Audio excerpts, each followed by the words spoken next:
Hello, you're welcome to my channel. I am Dr. Nami, and today you and your health is going to be on the topic hemoglobin and genotypes. Stay tuned and please don't forget to subscribe, like this video, comment and share to a friend. Thank you. Hemoglobin is the molecule in our red blood cells responsible for the carrying of oxygen to our tissues. And therefore we need our hemoglobin in the normal range in terms of quantity, and also we need it to be structurally normal in form to be able to carry out this oxygen transport.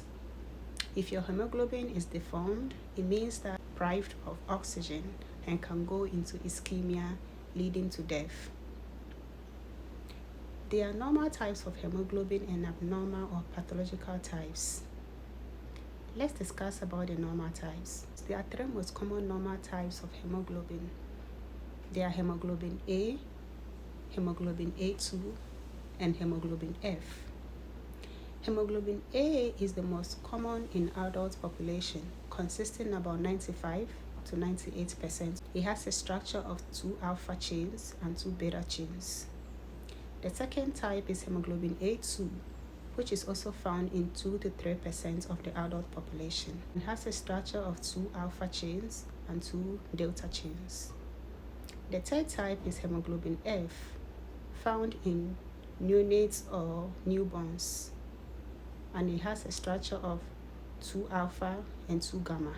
But it is replaced by the first type hemoglobin. Now let's discuss about the pathological or abnormal variants of hemoglobins.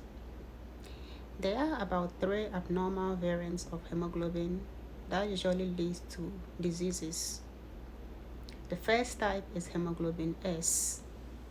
Hemoglobin S is due to a mutation in the beta globin chain, and this changes the shape of the red blood cell, which contains the hemoglobin carrying oxygen.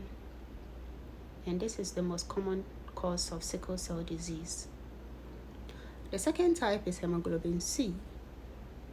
This is also due to a mutation in the beta globin chain, and it can lead to hemolytic disease or hemolytic anemia, as well as hemoglobin C disease, a form of sickle cell disease, but it's a milder form.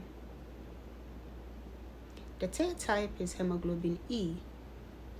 This is common in Southeast Asia and can also lead to thalassemia disease, known as beta thalassemia, a form of anemia. There can be other abnormal or pathological hemoglobins. Now let's talk about blood genotypes or hemoglobin genotypes. Blood genotypes is the combination of hemoglobin genes inherited from parents, meaning that each person inherits 1 hemoglobin gene from the father and 1 hemoglobin gene from the mother. So if we are trying to find out the hemoglobin genes of a person, knowing the hemoglobin genes of the parents can help us understand why and how an individual genetic genes are from. The common types of hemoglobin genotypes are hemoglobin AA, AS, SS, AC, and CC. Now, let us understand the genotypes, how they occur, and why they are important to know. Genotype AA is known as the normal blood genotype. This means that an individual inherited a normal copy of hemoglobin from mother and a normal copy of hemoglobin gene from father.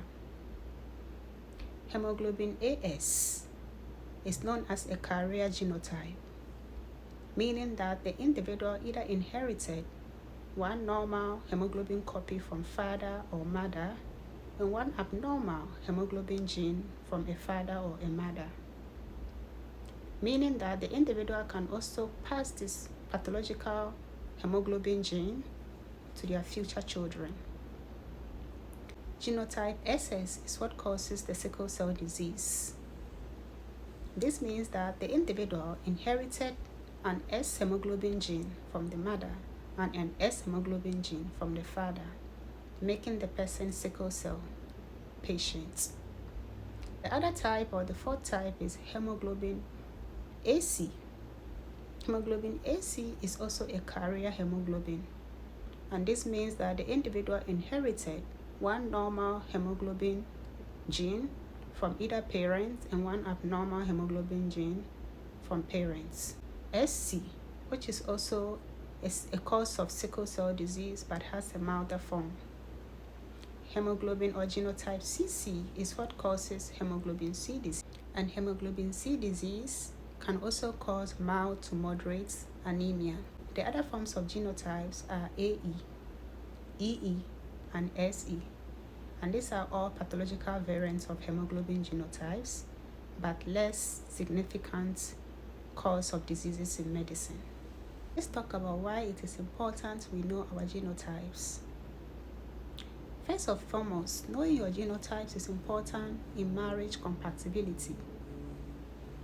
Couples with certain genotypes, example, ASAS, SS and SS, AC and AS, or AC and SS, risk of having children with sickle cell disease or children with serious health conditions. And usually knowing your genotype helps to prevent these future burdens on your children. The second important reason is it helps in newborn screening.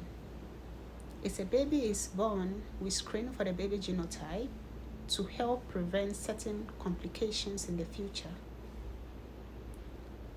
As it helps in clinical practices or in clinical decisions. For example, certain diseases such as thalassemia I mentioned and sickle cell disease, as well as some forms of anemia, are associated with certain sickle cell genotypes. So when we know your genotypes, it helps in early diagnosis and treatment to prevent future complications. Therefore, it is important that all of us should know our genotypes.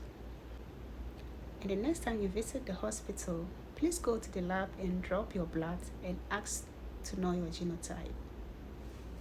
Thank you.